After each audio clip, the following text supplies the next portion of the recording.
Councillors marched on Wallasey Town Hall last night as Wirral Council Cabinet met to decide the fate of libraries, pools and leisure facilities across the borough. Banners, chants and whistles blared outside the hall for up to an hour before councillors arrived. In overspill rooms, there was an anxious wait. Afterwards, opinions were split. It's a triumph for the residents. It's a triumph for the council to listen to.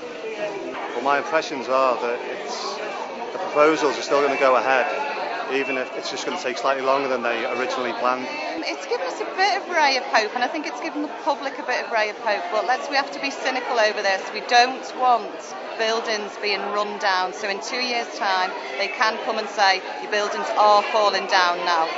Yeah, I don't think the council cabinet have gone far enough in relation to keeping buildings open. They should be investing in the buildings that we've got.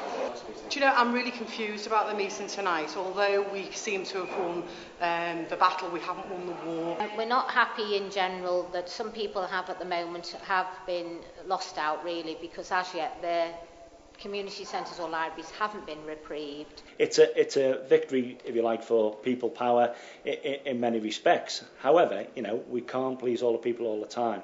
My biggest obligation is to the level of council tax. I've had to accept tonight, that I've always been trying to drive down council tax to the ultimate lowest level I can. We've had to put some money back into the revenue budget tonight to the tune of £700,000. We've also been quite clever with some reserves that we've been potentially released to put another £1.8 million back into the system, which helps subsidise some of the revenue implications, particularly at Guinea Gap, until we can move forward and develop something that the people want in that area. So it's quite clear that we've responded to what they want. My impressions are that the Labour Party and the Liberal Democrats in their cabinet have lost the plot. They've reached the stage where they're doing everything on the back of an envelope. Clearly, they were rattled by the public consultation exercise. They were rattled by the amount of petitions that were put in, and yet, they couldn't bring themselves to accept that they've been wrong.